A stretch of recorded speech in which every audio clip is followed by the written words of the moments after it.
yours you can rename. Perfect. There was a time where I didn't think anybody wanted to do fleet building, and we have at least 23. So that's good sign right there. This is awesome. Yeah.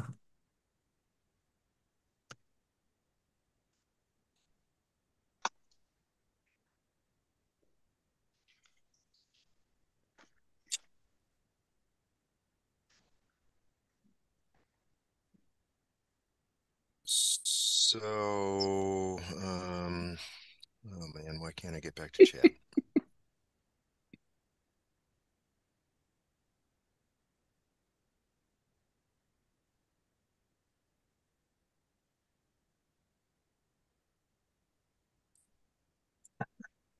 Here we are.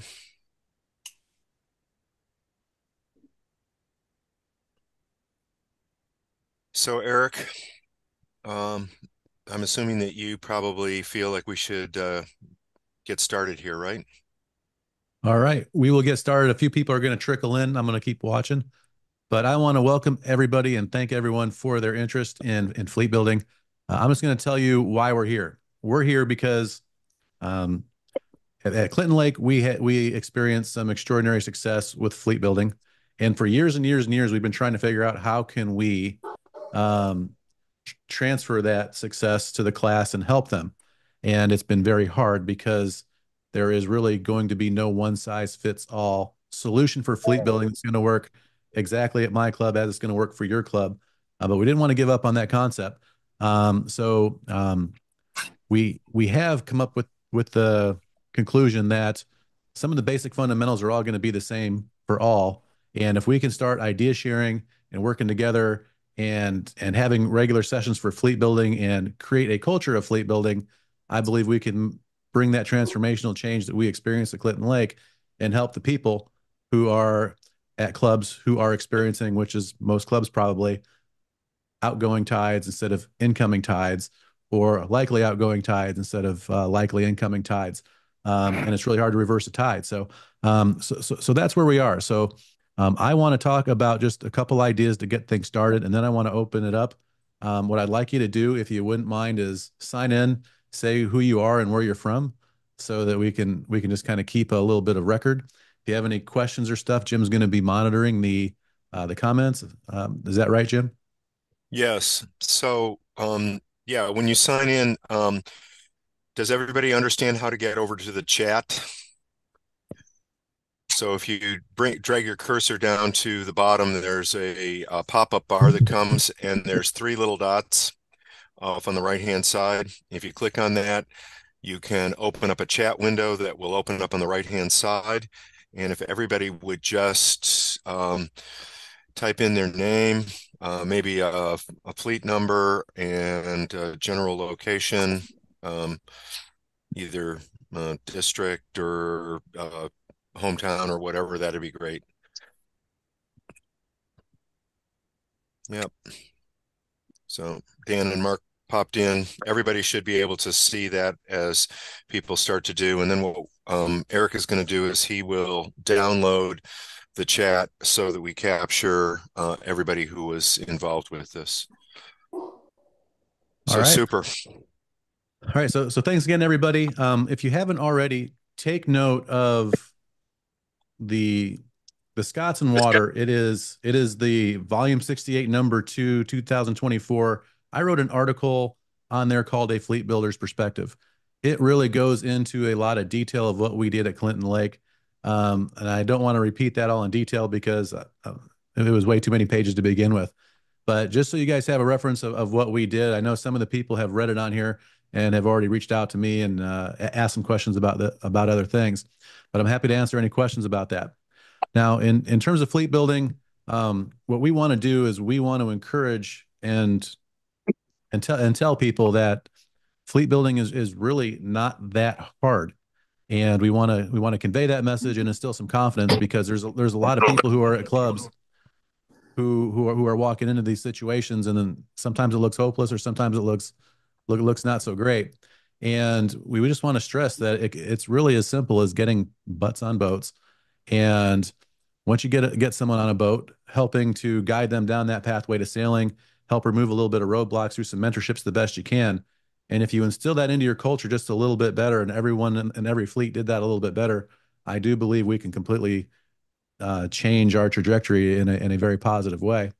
So, with that said, at Clinton Lake, sorry, I'm admitting people here. It's a little distracting. So at Clinton Lake, what we've done at a high level is um, we always have a fleet development boat at the ready for someone to buy. We do coordinated Wednesday night beer can races as much as we want to, as much as we want to race ourselves and develop our own skills. We do coordinated racing so that all people have to do is sign up to get on a boat.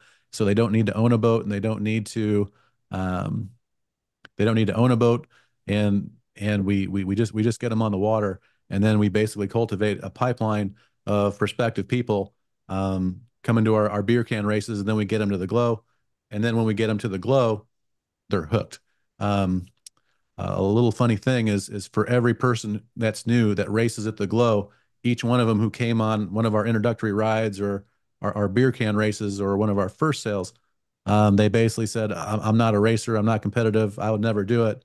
Then they hopped on a boat on Wednesday night and they thought that was fun. And then they got to the glow and then they wanted to do it. And it's just kind of funny how that works out. Now, the one big idea that we are going to try this year, and we want to encourage other fleets to consider, is we are starting something called an adult sale, and we're going to kick it off at the Glow here at Clinton Lake. And I got to give a little credit, or a lot of credit actually, to David Ames because we're brainstorming how we can do cool things with the Glow and do fleet building and do some things. And we said, well, our biggest bottleneck for things like first sale and giving rides at open houses is getting enough people who are capable to be willing and able to take someone out for a ride. And we came to the realization that at the Glow, we have 40 really good skippers who are already there on a Friday night, who are, and there's a lot of really good skippers who are already there during the day for our clinics and all the things that we do on Friday. Why don't we do Flying Scot open house at our Glow and invite the public for a ride and to give them a hot dog. So really that's about it.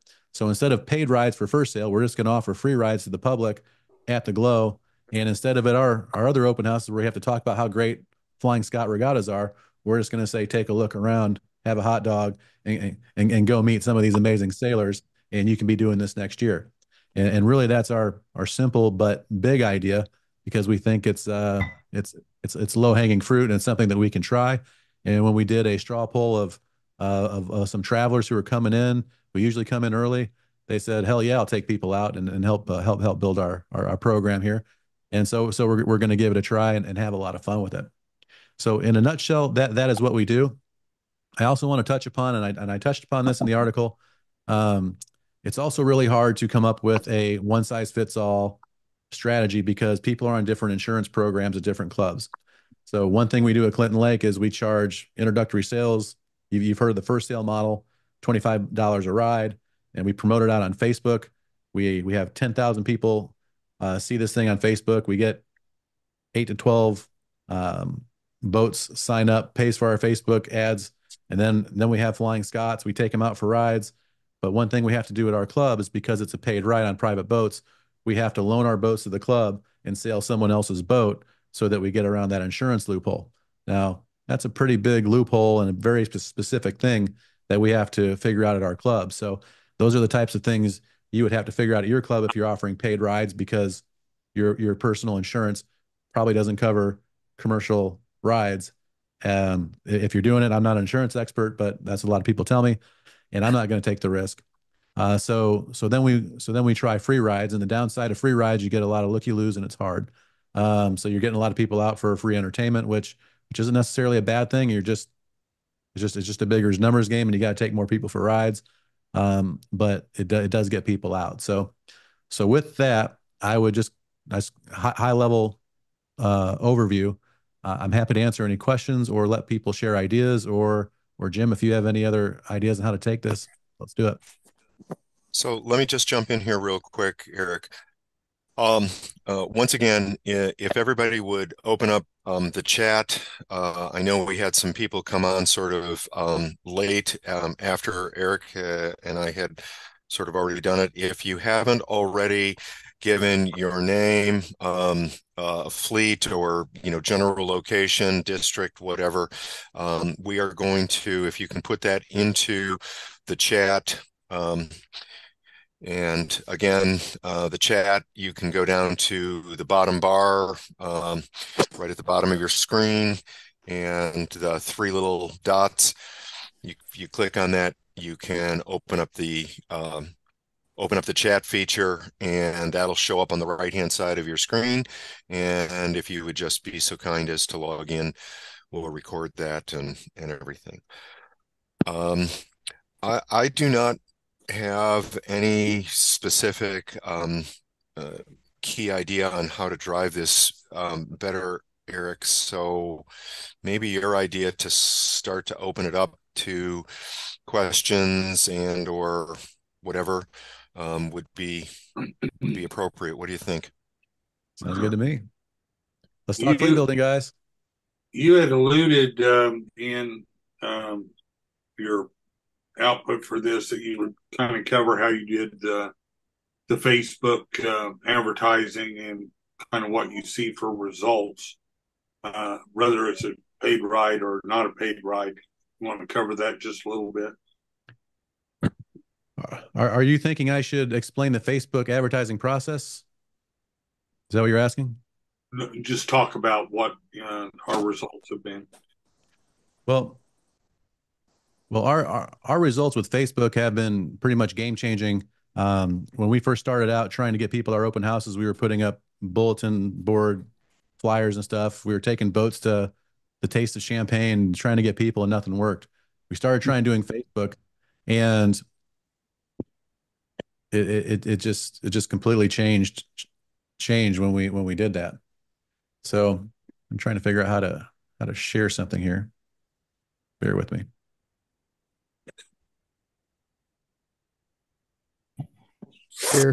Share screen at the bottom, the green button. Can Yeah, you mine can you mine give a mine went like a away. can you give a 2 minute summary on what the Facebook advertising, how you do it, or what it's about, how you get involved in that? Sure. Okay. So Facebook advertising it has to be done from a business page, not a group page. Okay. The good news is any fleet, any group can create a business page in 15 seconds, probably. Okay. It just has to be a business page, whether you plan on using it for interaction or your club or your fleet for any other purpose, that's fine. But if you want to just get something out there and boost it to the masses, it has to be a business page. Okay. The second thing is you make a post or create an event. Um, Tom, I assume you're a Facebook guy enough to where you understand what a Facebook post is. And I don't know how much you are in Facebook. So, so also Facebook, you can create events and then you can share them with your friends and you can do that. But if if you look, I will share my screen here.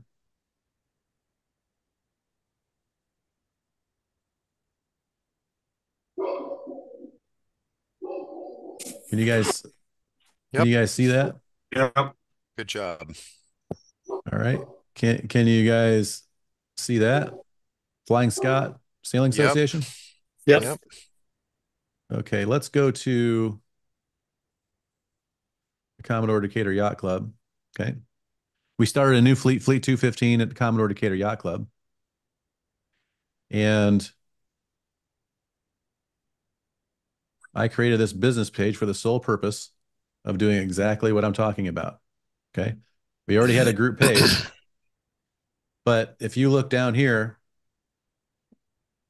can you guys see that? Just making sure. mm-hmm, Yeah. mm-hmm, yep, I'm scrolling down our posts, and right there, if you can see this, yep, here I'm saying we're offering introductory lessons, and I grabbed an old picture of Deb Aronson. Many of you probably know Deb, giving an introductory lesson at Clinton Lake a long time ago. I was in a hurry. I was really lazy. I didn't grab a video. I just said, let's just get this out here because I was late to the party anyway. One simple picture of someone teaching sailing. Okay. So we went and see this boost again. If it says boost, I can go here and it'll ask me to create an ad. Okay. So it asks me several questions, and there's several options that I don't think we need to go into detail because it is pretty intuitive. I set up a button for book now and provided a link to our registration site, and and then what we do here is we have the audience. So in the audience here, I can select. This is great because now I hit the edit button, and now I can go to age 35 to 65. I can type in Decatur, Illinois, if that's where I want to Record. Okay. Okay. Yeah, Yeah. getting an echo. Okay. So then I can choose a distance from Decatur that I want to advertise to.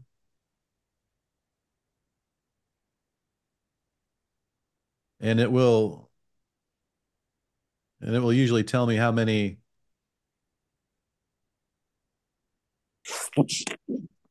And, and then I can set the ad duration and the budget. And I know I'm going through this fast, but it is pretty intuitive. You can pick your budget and it'll say how many accounts you're going to reach per day. So for $56, for a total budget of $56 over 7 days, I'm going to reach 1.2 thousand to 3.4 thousand every day. That's a pretty staggering number. So then we can publish it, and then it takes up to a day for Facebook to approve, and then you can track your performance. So for this ad here, I set a ad for $150 for so many days, and after $96, we were sold out with 9 people registered at $25. We made money off it, and we were full, and we got 8 new members out of it because not only from the 8 or 9 people who came sailing, thousands of people saw it and started inquiring about the club, and it generated more people into the club. So this little one thing kept our guy Bob, and Bob runs our Sea Leg Saturdays program at Decatur, where it allows people to come and sail, learn how to sail, get some confidence. It kept him so busy. He said, "Guys, please don't run another one until I get all these people taken care of." And a really simple way with just us and me, Dan, Greg, Florian. We took some people out. We had 9 people, three on a Scot. That's all it takes to get the momentum going. We made money off of it. Didn't cost us money. We had the insurance coverage for it, and we kept our instructors so busy they were saying slow down, and that's how we pretty much started doing it at Clinton Lake, and we just kept that going and kept that going, but on a much larger scale, bringing 12 or 13 in at a time instead of 9. So Tom, does that answer your question on the Yeah, general that was approach to Facebook? perfect. That's exactly what I wanted to see. Yep, that gives me a great idea. I've seen those boost post things from Facebook before, and I've never done anything like that. So thank you. So Eric, didn't you also uh, aren't you kind of pulling something together, actually using the FSSA website and so on? Could you go into that just a little bit? Yes. We created an adult sale Facebook business page for the sole purpose of being able to advertise adult sale. We're going to do the first one for the Glow, as I mentioned, and we'll use that page to push it out. And you may notice that may not be a lot of huge amount of activity on that adult sale page, but we'll we'll publicize our events, and we'll throw a few pictures after each one, and hopefully grow it. But it allows us to be able to advertise regattas or events for fleets that don't have Facebook pages, where any of you can call me and say, Eric, I know you said it's easy, but I need some help. That's my job now, is to help you do this type of stuff. So if you ever have any questions with the tech side of things, we have it all there in place if your club or your fleet doesn't have the technical expertise. So that's going to be my volunteer contribution to this whole thing, is not only helping to do it where I'm doing it, but to help you guys do it. if you guys need the infrastructure or the technical expertise, I should say. Now, I'm sharing some another thing here where it just shows the results of our little ad. Can you read this, Jim? Yep, sure can. All right. So, I started off with a budget of $150 and was gonna do it for 5 days. We sold out with one little picture of Deb Aronson. We sold out in 3 days. There was 19,000 um, hits, and it reached 10,214 individuals multiple times. The cost per click was whatever it is, 31 cents. 314 people clicked on our link. We filled up boats. We had more people hitting our website for $97. That was basically free because the people who were taking that introductory lesson paid for it. And we did it all with 3 Scots and 3 Scot skippers, and then a guy volunteering on Saturday to help move people along down the pathway and get them integrated into our club. So it's this stuff works. so I think one of the keys that I find so compelling about this and that this can be such a good driver for us is that, as you can see, Eric targeted an area around the club, and he could pick the size of that area, and then also kind of made sure that he was picking a demographic that he felt was going to be the most positive for their club and everything like that. And so I know some of us are out in more rural areas and that type of thing, and some are in cities. But I think you can start to get an understanding of how powerful this could be for fairly low dollars, and just a little bit of work. As Eric pointed out, that they were overloaded almost instantly.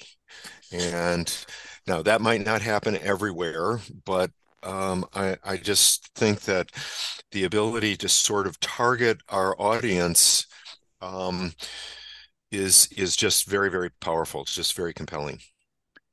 Yeah, and there's going to be different opinions on this, and that's okay. But Mhm. um, we have volunteer resources that aren't endless. We want to get the biggest bang for our buck, not just on our advertising dollar, but on our volunteer hour. Okay, because we only have so much time to teach and coach and bring new people on and do all these things for our fleets. There's one thing about the Flying Scot that's, for better or worse, we attract the over 40 crowd. And for better, the over 40 crowd has the resources to buy a boat.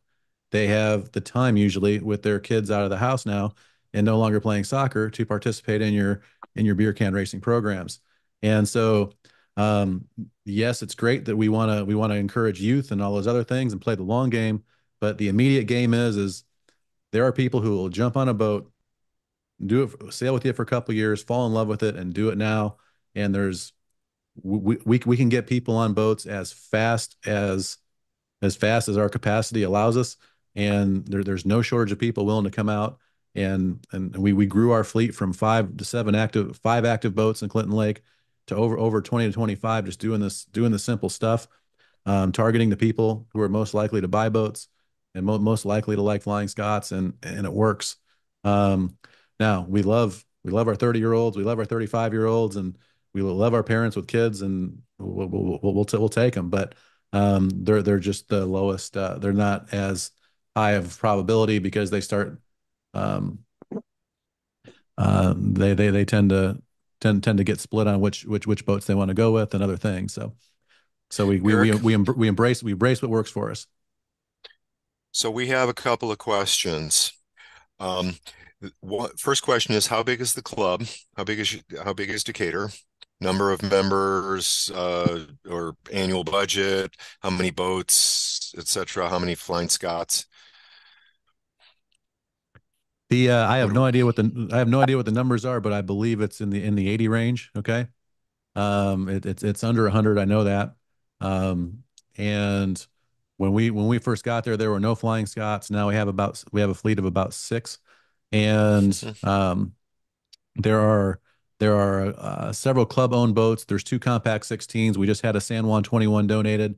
It's $100 a year to join that club and get access to those boats. So it's basically free. And it's a few $100s to maybe up to $400 to rent your boat there. There's a nice pavilion. It's pretty simple, somewhat rustic, but it just has great sailing facilities with two hoists, and but it is a low priced affordable club, and which does make it easy to get people on boats and to get on board really quickly. That definitely gives us an advantage from a budget perspective. So then the next question is, how does this adult sailing instruction play into fleet building? It plays a huge amount of role because basically what we're doing as fleet builders is we're mentoring people down the pathway to sailing every step of the way, whether it's getting them on a boat, whether it's teaching them to sail, whether it's helping them get into their boat, helping them procure a boat, helping them fix a boat, wanting to keep them have fun and talk them up after they had a bad regatta. So our job as fleet builders and mentors is to do that, and instruction is a huge component of that. Um, so, uh, so, so, so absolutely. At Clinton Lake, we have our top racers from Fleet 135 and Decatur coming every Wednesday to Clinton Lake, and me, Rick, and Florian are hopping on boats, and we have a fun little program where the instructors race each other races 1 and 3, and then we're coaching some of the newer people races 2 and 4 and switching it out. So we're doing a lot of coaching and having fun at the same time. Um, and then people who are interested in racing in the glow or whatever, we will take them out on an individual basis and give them some more hands-on instruction and coaching. Our fleet captain, Dan Leach, there's a new person that comes and starts coming out, needs a little oomph to get over that to the comfort level where they can come. He'll take them out a few times, um, and show them the ropes, so to speak. And then we get our coaches with them on Wednesday nights, and then we can always do some special coaching.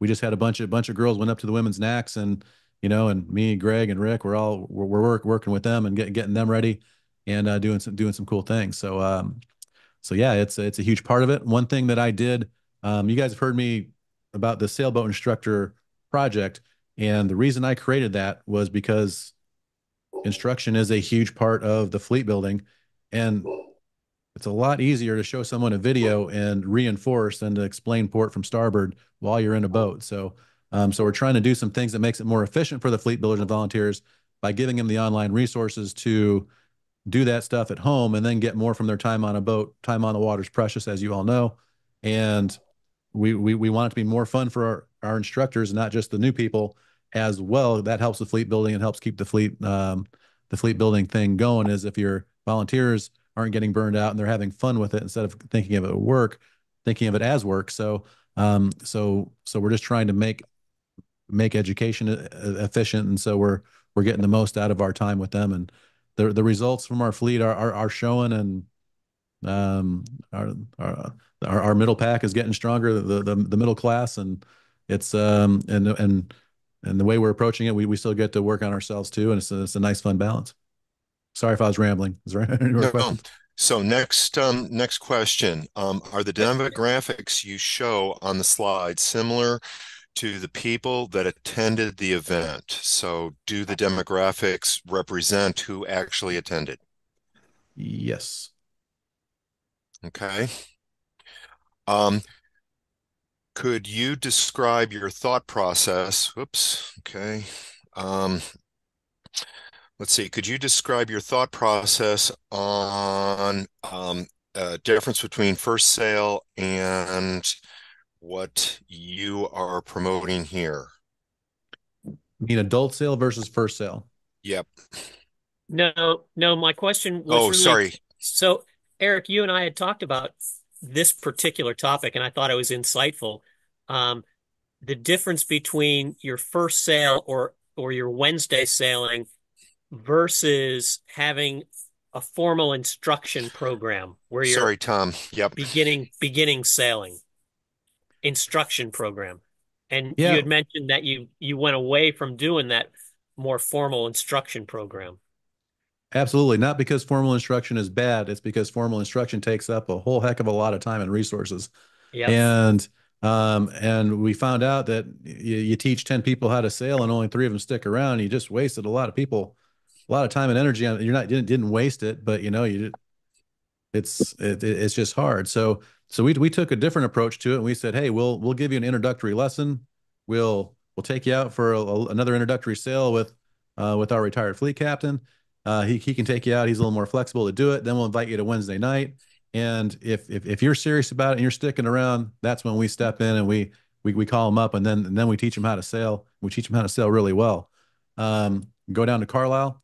They do a great job. They have a 3-day course, adult sailing camp, and it's when I think about volunteering for that, I want to do it. It's a good program, but there's a pretty good chance I'm going to spend 3 days on a boat with someone who I'm never going to sail with again, and that's hard for me.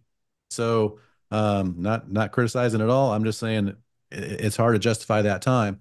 You want to bring people in, you want to teach them how to sail, and so we just kind of did it in a way which we're going to put our time and energy into people who are most likely to stick around, and we're staying so busy I can't even put it into words. So, And so the program that you've been discussing up till now is pretty much Wednesday night sailing. Is that right? yes, beer can racing, so to speak. Yeah, it's Yep. nice, relaxed, nice, relaxed beer can races. You sign up. Dan does boat assignments. We hop on our boats.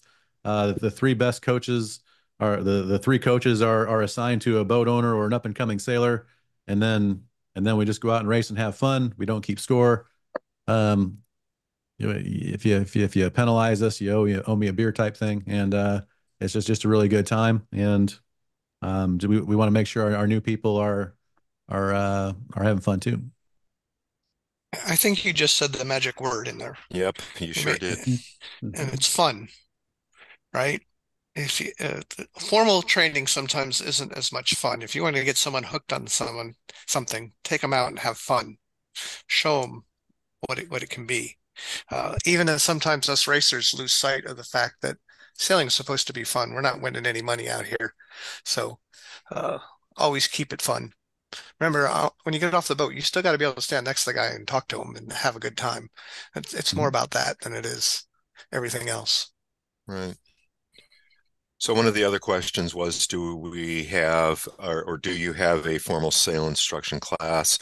And that is a yes, but as Eric said, it's kind of a little bit, once you've got people who are truly deeply interested and looking to stick around, then put in the effort there.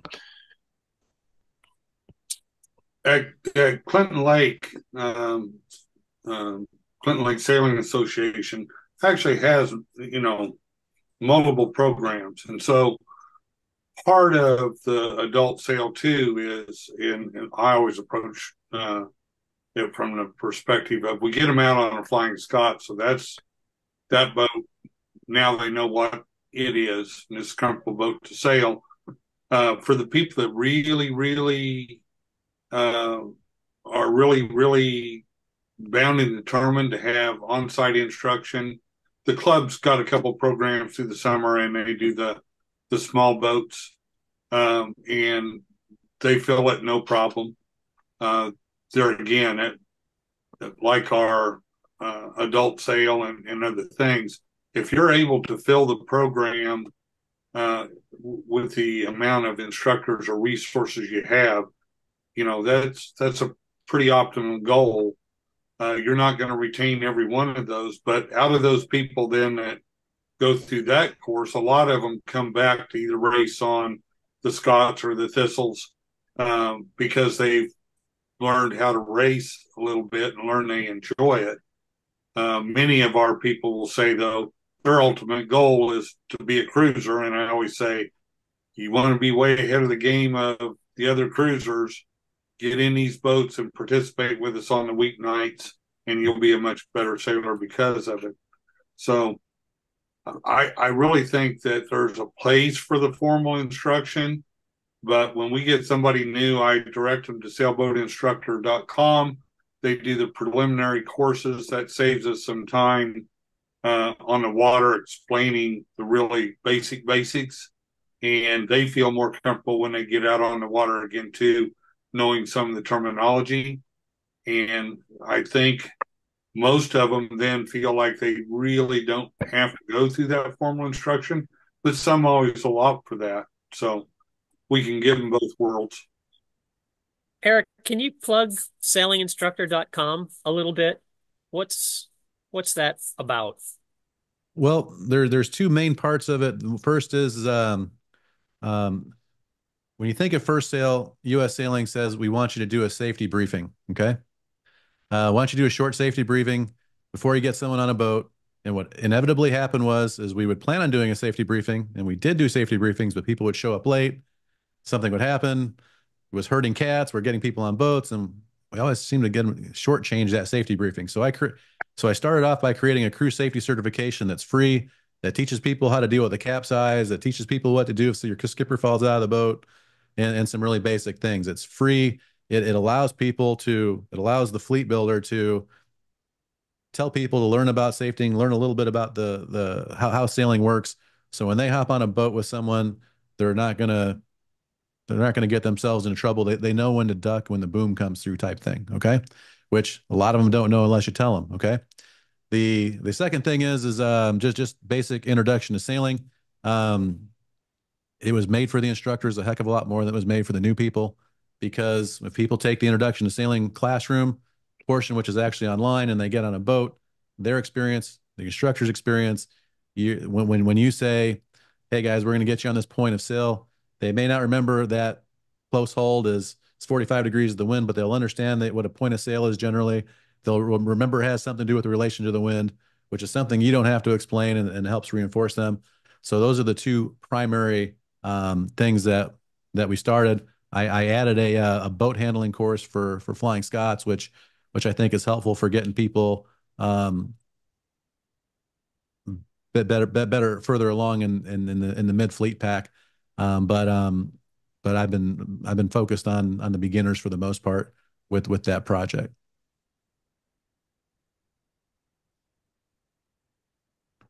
So we had a flurry of questions there for a while. Does anybody else have questions? I don't know that they necessarily need to be typed into the chat, as long as we don't have like a whole bunch of people all kind of jumping in here. But what other questions, what other things can we talk about here that would help your fleet?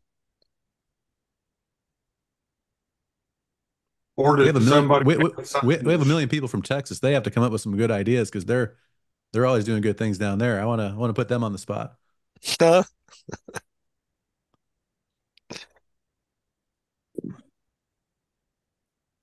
How are things going down there? Hot, Corinthian. very Hot? hot. Hot? Hot. I guess I could talk about it. At Corinthian, our primary boat is the Flying Scot for our club. Last year we went to two adult sailing sessions, one in the spring and one in the fall. It runs for 3 weeks, 2 nights a week, Mondays and Thursdays. We instituted a provisional membership at our club, which is $30 a month, and you pay it for 6 months. It's a per person, adult only membership. At the end of 6 months, if you want to join the club, everything you've paid applies to your dues and what you would pay together. The class, though, is $25. You get U.S. sailings, learn to sail right as a handout. It's a little booklet you can get from U.S. Sailing. Like I said, it's primarily in Flying Scots. We attempted, at least last year, I'm not in charge this year, to run it with 2 students to 1 skipper in a boat. And I did advertise at the last minute on Facebook for the fall class. And I will tell you, if a picture and a cutesy saying go a long way. I just threw up a drone picture of some races before our club, from our club one day that I found on our club webpage. And I said, this could be you. And come out to our club this time and make this contact. And we filled up with we already had 10 people registered. Within a day, I maxed out with well over 20 people in this class. Does everybody stick around? So it's 6 sessions. We've actually have been pretty successful with people sticking around. And this year, after the spring session, they just rolled it in on Thursday nights into Women on the Water, targeting women. And Force Wife Mandy has been instrumental in that. And I understand they are consistently on Thursday nights getting 10 to 12 new women sailors out, and that's in 100-degree heat here. But one of the things they said, fun. After we're done with instruction, it's not as formal as you think. We make sure everybody has tiller time on the jib as well. We don't necessarily go into the spinnaker with it, but we come back to the docks and we have beers and snacks and visit and laugh. And I think the social aspect is a huge part of it, that you want to have fun, you want to talk about what you did on the water, and choosing we have a lot of great people to choose for instructions and instructors, and we've been very, very lucky to have so many fun people be instructors, and that's helped. And really, we have gotten some active members out of it. So, and unlike Eric, who targeted, we've gotten younger people. Like we've gotten people in their 30s and things like that out. So we're always Thank you. excited with that. Renee, just briefly describe where your club is so that people have an understanding of kind of what it's about and that type of thing. Well, you might think, because if you've heard of Fleet 23, we've got a lot of great sailors there. So you would think we're on a giant lake, but we're not. We are in a lake in the middle of downtown Dallas. Our lake's 2 miles long, 1 mile wide. So that gives us some opportunity, though, to do things after work. We have a lot of access, but 100% of our club is out over the water. We have no land storage at all. We do have 2 loaner boats that we keep on slips, or what we call davits, out over the water. And then a lot of people use their private boats. Having been the former Commodore of our club, I did check into the insurance aspect because I heard Eric talk about that before. Our insurance said it didn't matter. If they're at our club, they were covered liability-wise, things like that. So we haven't run into that. So it hasn't really been an issue. So but we do require them all to be members of the club, and I think that's one of the keys. And that's why we put that provisional membership in place, where it's $30 a month, and that gives you access to the club, so you can go to the social events and everything like that. Can I add to it? Yep. So I would start by asking Eric, and my Facebook capabilities are pretty feeble. You mentioned a advertisement territory, if I'm not mistaken, right? Yes. And did I miss what that territory covered? Was it pretty much central Illinois, or did you go out across St. Louis, or what? No, I think about an hour drive is basically the way we did it. So I don't know, maybe 60 miles radius is about what we shoot for. But we just kind of targeted an hour drive. from the club for That, the most that's part. that's not such necessarily a big thing for us in Dallas. We get a lot of an incredible amount of passive exposure from Mhm. people Right. hearing about it, knowing about it, Sure. that's what. But it's still an interesting approach, and I think we've got some folks that are looking into that we can pass that along to. They may already be doing it, uh, namely Molly Evans, and I think Anderson are working that sort of thing. But I would say I would ask that maybe you consider Michael. um, going a Okay, broader Michael. or having a broader view demographic wise, because we had a large influx of 20 and 30 somethings a few years ago that came in through lasers. Our laser fleet blew up. And the guys said, well, okay, that's what we did Wednesday night. What do we do Sunday? And so they started looking at Scots. And I would say about half that group either bought Scots or um, uh, came together and teamed up and small syndicates and bought Scots together. Um, and we also have the unique opportunity at our club of having a lot of Scots in place. I would say 50% of them are pretty active. Um, but there's also the opportunity for folks to help out with inactive Scots, that sort of thing. With but coming out of our um, adult sailing classes and women on water, I think the important thing is providing those folks with connectivity, as Renee was saying. After we're done sailing, we sit down and talk and socialize, if you will, and it gives them a social connection to the club. Yeah, And every Wednesday. Oh, sorry, go ahead. Sorry, I thought I finished.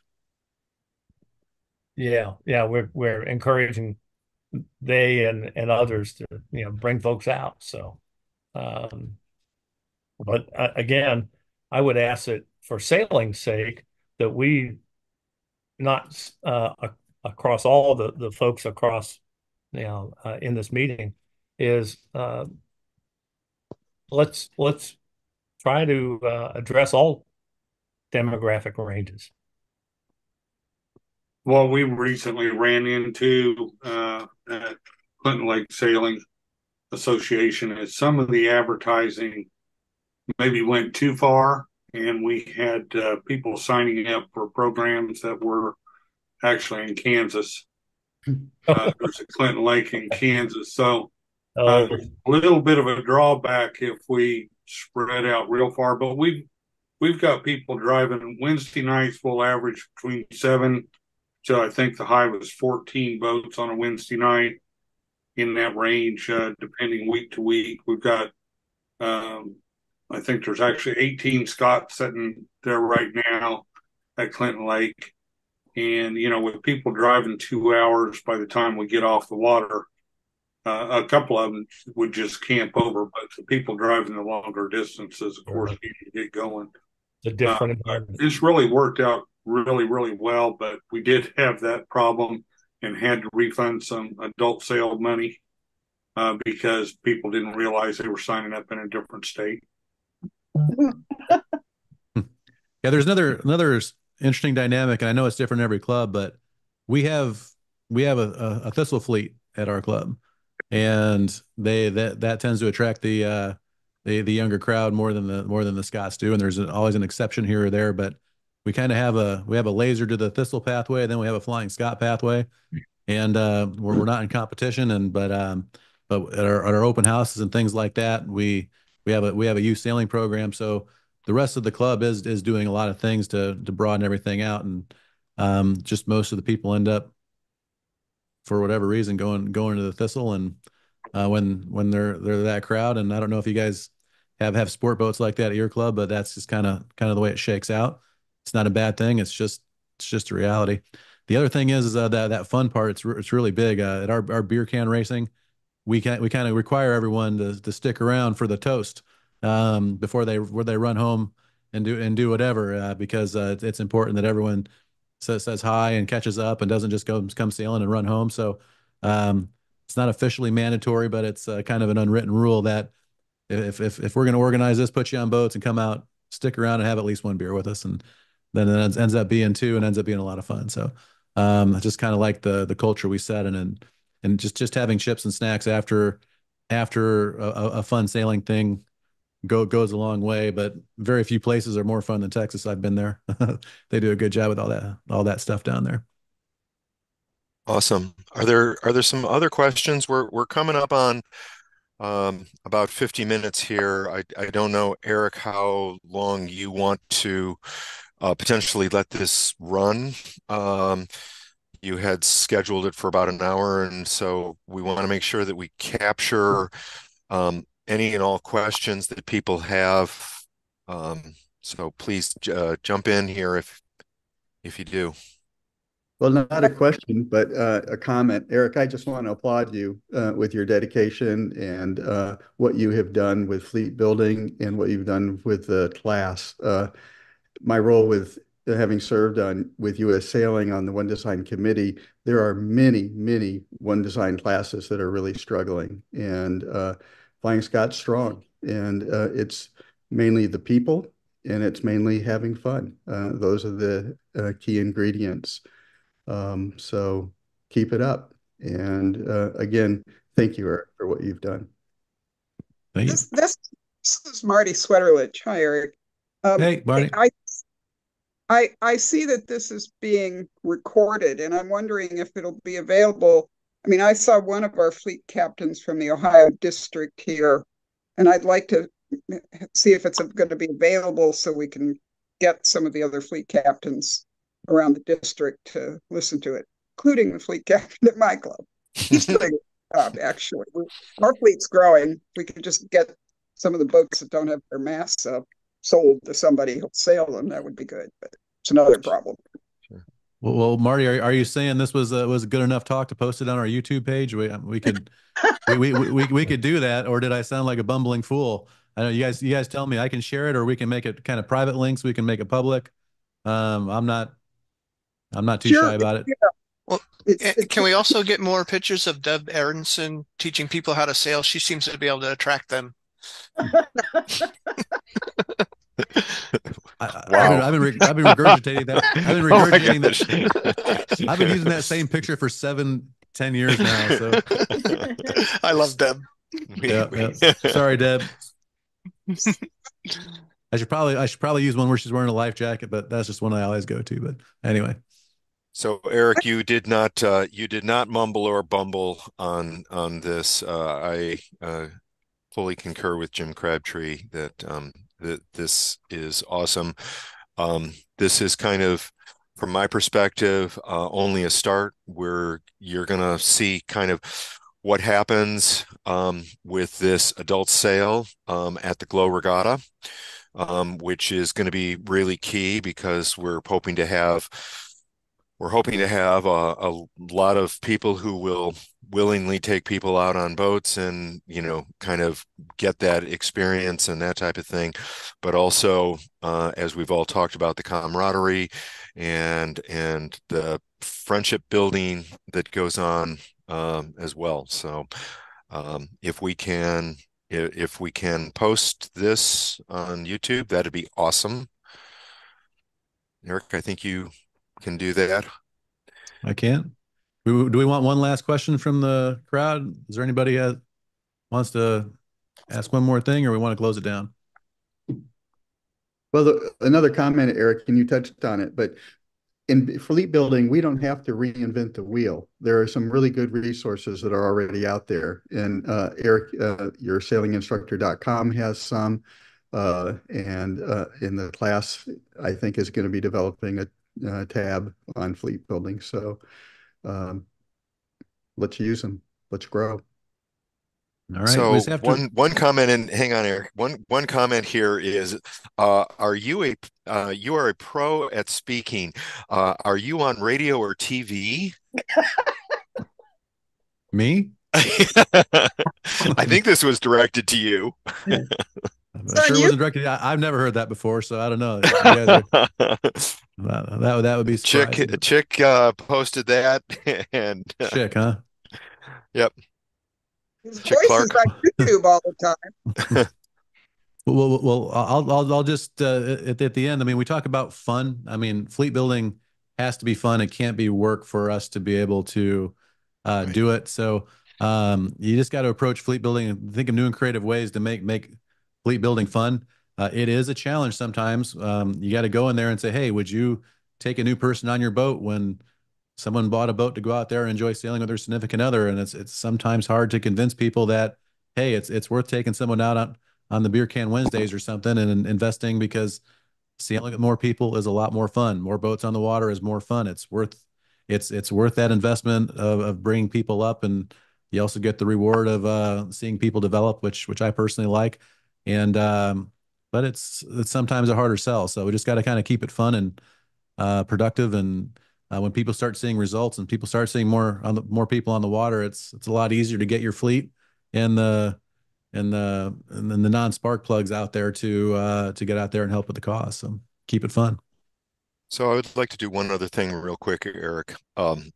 So uh, a bunch of us know each other from, traveling around to like different regattas and that type of thing. But I just want to point out some people that you could reach out to. And first and foremost, obviously, that would be Eric Bussell, sailboatinstructor.com, and that type of thing. A bunch of people know me. I happen to be current Secretary Treasurer of FSSA. Please feel free to reach out to me if you have more questions.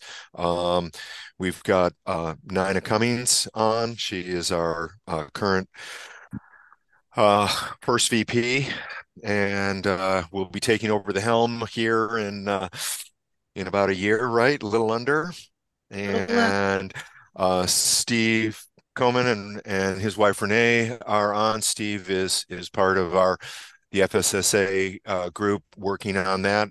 Jim Crabtree is Midwest District Governor. Nancy Claypool.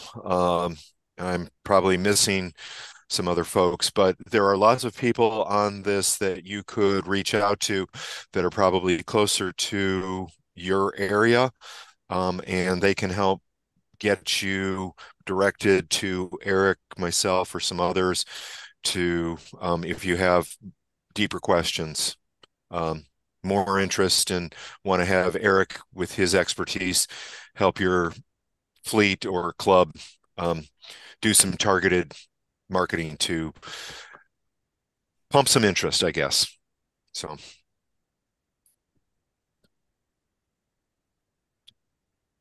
All right. Anybody else? Well, thank you, everybody. Well, let's go get some more sailors out there and have fun. You guys have a great one. Thank you so much. Thank you, Thanks, Eric. Eric. Thanks, Jim. Thanks, Appreciate Eric. it. Appreciate all Good the job. effort.